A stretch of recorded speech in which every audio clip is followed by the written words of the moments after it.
Good morning Sanjeev ji. और दिल्ली की ठंड भरी वेदर से, सर्दी से हमारे साथ संजीव जी जुड़ गए हैं, जो लगातार कह रहे हैं कि थोड़ा सा प्रॉफिट बुकिंग भी कर लें। इस वक्त संजीव जी कैसे रीड कर रहे हैं बाजार को?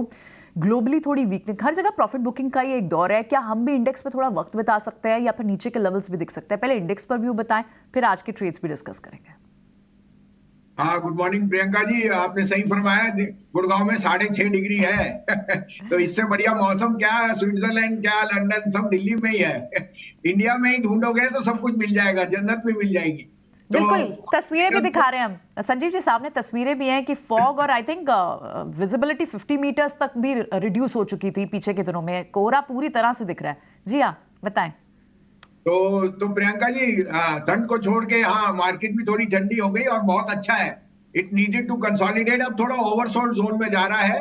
मुझे लगता है आज दोपहर से बाजार घूमना चाहिए। कल आपके साथ सुबह चाय पीऊंगा मुंबई में, तो होपफुली ग्रीन में ही होगी मार्केट। अब एक कमबैक का तैयारी कर लीजिए। 400-500 पॉइंट की करेक्शन आ गई।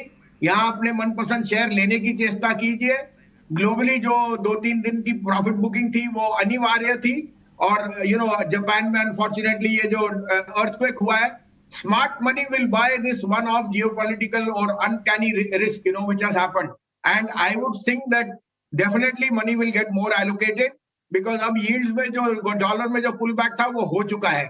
आई would expect again the proxy of metals and banks to start to outperform. We are turning more overweight banks, क्योंकि हमें लगता है large cap banks are giving comfort, but हमारे कहने से नहीं होता, क्योंकि mid cap index refuses to correct. So be in that, be in a mix of stocks and you will make the money. आपको पहले अपडेट भी कर दूं, 2 दिन पहले आपको दिया था बीपीसीएल और लुपिन ने अपना टारगेट एक्सीड कर दिया। 1310 पे 1400 का टारगेट था, और बीपीसीएल 450 वाला 470 पे बिक चुका है। उसके सामने कल आपको आईसीआईसीआई और कोटक में बाय दिया है। मैं रीट्रेड करता हूं, ICICI Kotak will lead the banks. और शॉर्ट कॉल दी थी कोफोर्ज में, वो भी हिट हो गई। मुझे काफी क्वेरीज आती हैं कि आप एक दिन आईटी पे बुलिश और बेरिश नहीं है। इन्वेस्टर को पैसे कमाने हैं। एक साइड ट्रेडर हैट होता है, एक साइड इन्वेस्टर हैट होता है, दोनों तरफ मत चल के चलिए। अभी थोड़ा सा ट्रेडिंग व्यू ज्यादा लीजिए, बिकॉज मार्केट्स आर वॉलेटाइल। आज के लिए 3 पिक्स हैं, आप कहें तो मैं शुरू करूं। बिल्कुल संजीव जी, बिल्कुल। इनफैक्ट ये तो बात माननी होगी कि टाइमली एडवाइस जरूर हमारे व्यूअर्स को मिल जाती है। You most welcome. आप अपने साथ यानी बाजार में भी एक रीबाउंड लेकर आएंगे मुंबई में, यू मोस्ट वेलकम। कल आपका इंतजार रहेगा। बताएं, आज के पिक्स बताएं। तो प्रियंका, मदरसन सुमी लीजिए। मैंने 65 रुपए, 75 रुपए, 90 रुपए में कहा था, अब 101 रुपए में लीजिए। सुमिटोमो का जो एग्जिट होएगा, they will be a very big buyer who will come, and that will put major money into this company. 115 रुपए का टारगेट मेरे को 110 और 15 बहुत जल्दी दिखता है, मीनिंग विद इन डेज, क्योंकि इसमें वो जो एग्जिट है वो ऑलमोस्ट 15% का है इन वायरिंग में और मदरसन सुमी, और वो एग्जिट प्रीमियम पे हो रहा है, which has never been the case except in a Hero Moto when Hero exited Honda exited at a premium. तो प्रीमियम का मतलब है that the company which is exiting, the promoters are seeing lot of strength, and in fact इसमें एक नया कोई foreign entity भी आ जाए, कोई दो राय नहीं। So the risk reward is very favourable. 97 का स्टॉप लॉस, 110 का target, which is a 10% upside. Second, I like siemens. I think अगर हम पावर स्ट्रोक इंफ्रास्ट्रक्चर कैपेक्स में देखते हैं, the siemens uncertainty on the unwinding of the energy business is all priced in now. Siemens मुझे 4500 का target दिखता है, near term 4350, stop loss 4000। And last but not least, आपको मैंने 120-25 पे कहा था डीसीबी बैंक। अभी हमारा चैनल चेक कर रहे हैं, डीसीबी बैंक में जो प्रमोटर ने पैसा डाला है, they are very very optimistic. 137 पे तो प्रमोटर ने पैसा डाला है, और मुझे 185 का टारगेट है। तो I have up my buy in DCB. I want to be with the आउट परफॉर्मर्स। 137 का स्टॉप लॉस है, 185 से कम मत बेचना डीसीबी बैंक। तीनों स्टॉक सिलेक्शन, मदरसन में ऑफ कोर्स एक सप्लाई का जो एक ओवरहैंग है वो खत्म होता हुआ, डीसीबी बैंक हमने देखा ही किस तरह की चाल स्टार्ट ऑफ द वीक से ही दिखाई, बुलिश टारगेट्स वहां भी, और कैपिटल गुड्स से सीमेंट्स। बहुत बहुत शुक्रिया संजीव जी, ये तीनों पिक्स बताने के लिए और इनके रैशनल भी हमारे व्यूअर्स को समझाने के लिए बहुत बहुत शुक्रिया समय देने के लिए। कल फिर होती है आपसे बात। अपनी बातचीत को फंडामेंटल नज़रिए से आगे लेके चलते हैं, लेकिन ये किसने कहा कि फंडामेंटल्स पे आप ट्रेड नहीं कर सकते? तो हम ट्रेडिंग और इन्वेस्टमेंट दोनों के एक्सपर्ट को लेके आए हैं। आज हमारे साथ हमारे शोज़ में, हमारे स्टूडियोज़ में मौजूद हैं संजीव भसीन जी अपने बेहतरीन शेयर एक से एक डिस्कस करने के लिए। भाई साहब गुड मॉर्निंग, शुक्रिया आ जाने के लिए। भाई ये बाजार जो है ना बहुत लुका छिपी खेल रहा है। इनफैक्ट आप भी जो है हल्का सा कॉशियस हुए थे और आपने कहा भी था साहब बहुत मोटा मुनाफा जहां जहां बन रहा है लेते चलो।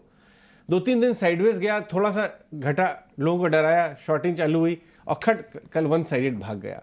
कैसे अप्रोच कर रहे हैं आप इस समय? Good morning Ajay, good morning Priyanka. देखिए बाजार के दोनों रूप हैं, trader and the investor. Investor and trader never mix themselves but keep your emotions one side, you are here to make money. And secondly, the volatility is your friend. This is a bull market. Ajay 3 days decline gets arrested in 1 day. So simply put, आपने कोई भी चीज ले ली, 2 दिन आपने difference दे दिया, तीसरे दिन आपको पैसा आएगा। ये बुल मार्केट होती है। जब वो तीसरे दिन आपको लॉस लगे, then expect the trend to change. But अभी ऐसा कुछ नहीं दिख रहा। आपको सही में कॉशन किया था कि 21,900 49,000 on the bank Nifty was slightly overdone. Now we are seeing again the pull back and FIIs have just started. अभी तो मेरे को लगता है सारा महीना वो बाइंग करेंगे बिकॉज आपके लिए सब कुछ is going positive and we know earnings is going to be the next trend setter. But banks are in the best place ever. कब आपने देखा PSUs hit all time highs and large caps in banks now starting to play up. So मुझे अभी भी banks में ही मैं ज्यादा रुझान रखूंगा and I think large cap private banks is where you should be putting your money. जी, मैं बैंक्स पे आपसे बातचीत आगे लेके चलना चाहूंगा, लेकिन एक बड़ी खबर आई है, वो है 4,000 करोड़ का ग्रासिम का राइट्स इशू। और आप ग्रासिम को बहुत पहले से ट्रैक कर रहे हैं, काफ़ी नीचे से आप ट्रेल करवा भी रहे हैं। लेके आइए, ग्रासिम का एक तरफ राइट्स इशू आया, दूसरी तरफ ग्रुप के जो चेयरमैन हैं उन्होंने कॉमेंट्री भी दी है। कुमार मंगलम बिरला जी ने ये कॉमेंट्री दी है, कैपेक्स साइकिल के ऊपर काफ़ी अच्छी बात बोली है। ऑफकोर्स उन्होंने बोला है कि जो विकसित भारत का जो आइडिया है, जो मोदी जी लेके चल रहे हैं हमारे प्रधानमंत्री, वो इंटायरली पॉसिबल है, वो किया जा सकता है और अचीवेबल है 30 से 40 साल में उस डायरेक्शन में, स्पेशली क्योंकि इंफ्रास्ट्रक्चर में काम काफ़ी ज़्यादा हो रहा है, कैपेक्स में ज़्यादा काम हो रहा है। और इनकी बड़ी कंपनी, इस ग्रुप की बड़ी कंपनी ग्रासिम है, जो सीमेंट और पेंट, अब आगे जाते हुए पेंट कारोबार में भी उतर रही है।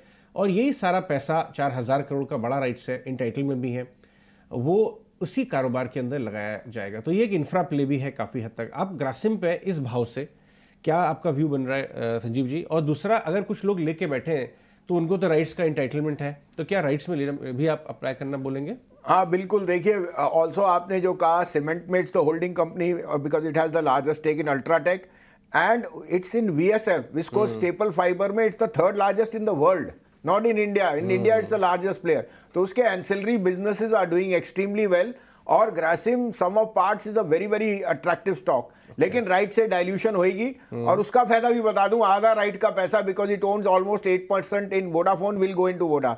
और उन्होंने कमिट किया हुआ है by the end of 31st January there will be almost $1 billion of infusion of capital, because starting point will be 2-3,000 which will come through this rights and there will be another buy. So either way Vodafone stands to gain. But Grasim में थोड़ा सा लंबा नजरिया रखिए। The stock is almost more than doubled from those 1,200 to 2,200 level. I still am very very optimistic on the stock और rights को जरूर subscribe कीजिए। बिल्कुल, ये आपने क्लैरिटी ऑफ थॉट से बता दिया, क्योंकि बड़ा राइट्स है, ग्रासिम ट्रेडर, HNI सब तरह के लोगों से काफ़ी रुचि रखते हैं लोग, तो ये एक बड़े स्टॉक पे राय आती है। ऑलराइट, लेकिन संजीव जी आपकी कल की बात तो हमें बिल्कुल सुबह ही याद है कि आपने कहा था आज दोपहर में रिबाउंड दिख जाएगा। सारे सेक्टर्स में इतनी स्ट्रेंथ दिखाई दी, रियल एस्टेट तो आउटलायर था। इनफैक्ट इतनी जबरदस्त तेजी होने के बाद भी रियल एस्टेट को कैसे अब अप्रोच करें ट्रेडर्स? तो पहली बात, रियल एस्टेट में तो दोनों ट्विन इफेक्ट है।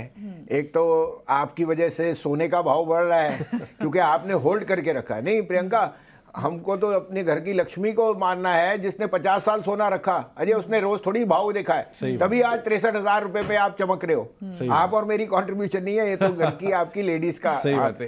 तो ये हाउसहोल्ड्स में कितने हजार टन, अरे पूछो ही मत सर, पूछो ही मत। जैसे 2000 के नोट जब निकले थे तब लेडीज के अकाउंट से पता लगे थे, ऐसे ही सोना कभी भगवान ने किया तो नहीं। दूसरा, रियल एस्टेट के साथ स्टॉक मार्केट भी 73,000 है। The wealth effect is seeing leverage into residential. The first time users anyway are buyers, but I see a little bit of froth because builders are now coming out at premiums which are unsustainable. Take home some money. I mean, I have been very bullish on DLF, Godrej and Shobha from very much lower levels, we are taking some chips off the block because we think all the pricing of the good times is already there. ये बहुत अच्छी बात हुई। आप real estate पे इन भावों से incrementally positive नहीं, आप थोड़ा कंजर्वेटिव स्टांस ले रहे हैं। ये एक बहुत डिफरेंशिएटेड व्यू आ रहा है संजीव जी से, जो करीब 1.5-2 साल से रियल एस्टेट में लॉन्ग करवा रहे हैं। गोदरेज प्रॉपर्टी पता नहीं 800-900 लेवल से और दूसरे स्टॉक्स भी। लेकिन कल का जो मूव आया है उसके बाद संजीव जी कह रहे हैं अगर आपका मोटा मुनाफा कहीं बन रहा है, थोड़ा चिप्स ऑफ द टेबल लेके चलें। बहुत सारी पॉजिटिविटी अब कैप्चर भी होती हुई नजर आ रही है। इंटरेस्टिंग। चलिए बैंक में जाते हैं एक बार वापस। ये जो प्राइवेट सेक्टर लार्ज बैंक हैं जिस पॉकेट पे आप काफ़ी बुलिश हैं, मैं इनका वैल्यूएशन देख रहा था, ये भी अभी 9-10 टाइम पीई पे मिल रहे हैं। पीएसयू बैंक की तो बात ही मत करिए, वो 4-5 के पीई पे मिल रहे हैं। तो कैसे कॉम्बिनेशन बना के चलें? तो आपने बहुत अच्छा फरमाया। देखिए, एक तो रियल एस्टेट का अगर आपने कॉन्डूट करना है तो बैंक्स लीजिए, बिकॉज उनके लेंडिंग रेशियोज बढ़ने ही बढ़ने हैं। Real estate is the best, mortgage lenders are the universally the best, because आपके पास एसेट है। तो आई थिंक आईसीआईसीआई का आपको फैक्ट दूं, ऑलमोस्ट 7 लाख करोड़ की मार्केट कैप है, जो मुझे लगता है is going to hit $100 billion club. The first entrant fourth company will be ICICI Bank. That means there is a 15 to 20% upside in ICICI. Secondly, Priyanka, it trades at 2.85 price to book. Okay. IREDA 3 times trade करता है और REC PFC भी। Thirdly, Ajay ji $150 billion के advances हैं and you can't get the stock at this price. अगर कोई share मुझे इस भाव पे चमकता है वो है ICICI Bank. Plus, I want to be in safety, I want to be in large cap which give me comfort of earning, visibility, and I'm playing India on that route. Second is Kotak Bank, जहां मैं repeatedly कह रहा हूं, some of parts of uncertainty of Uday Kotak going and the new person has ended. They're all verticals from insurance to broking to AMC are doing roaring business, and AMC by the way is not getting a valuation because not listed. लेकिन I think at 1850 Kotak can easily give me 2100. So that is another large cap. And last but not least DCB Bank, जो प्रियंका जी आपको 120 पे कहा, 137 पे promoter आगा खान ने group पे दिया है। और आप ये लेके चलिए, DCB does 50% of the business, more than 50% जो L&T फाइनेंस करता है in 2-wheeler and 3-wheeler financing, and they have a better margin and better capital adequacy.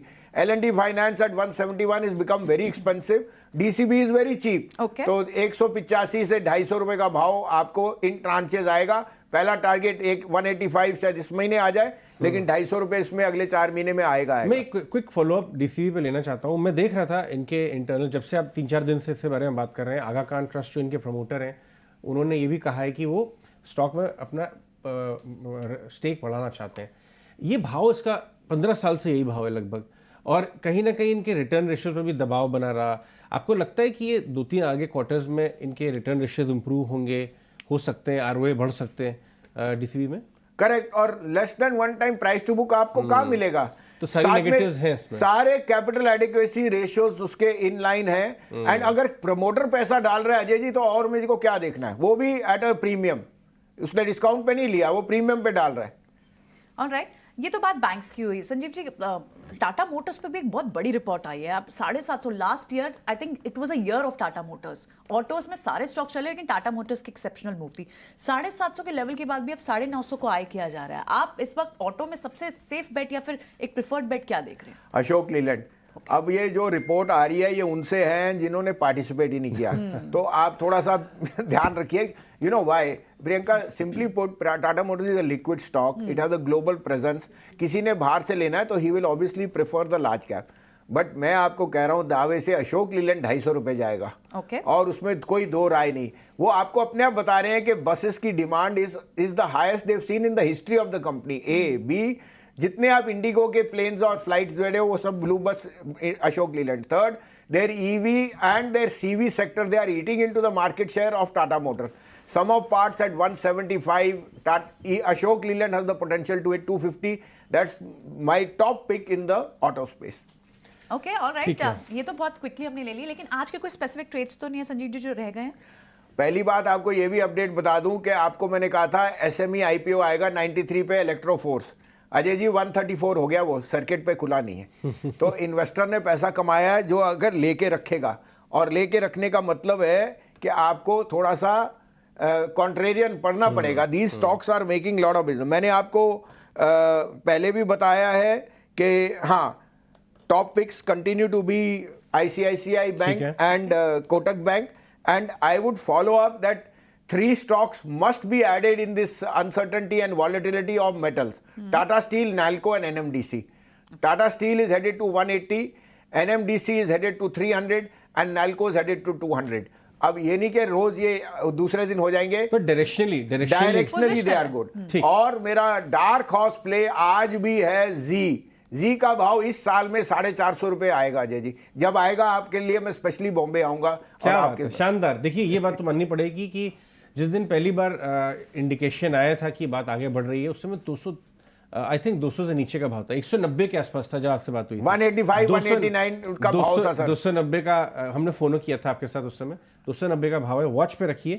ये एफएनओ के हिसाब से अगर आप थोड़ा रिस्की हो जाता है क्योंकि दोनों साइड शार्पली मूव करता है, शायद इसको आप अपने पोर्टफोलियो में पोजिशनली लेके डिलीवरी खेलें, वो ज़्यादा बेटर रहेगा। बहुत बहुत शुक्रिया संजीव जी आज हमारे साथ स्टूडियोज में जुड़ने के लिए।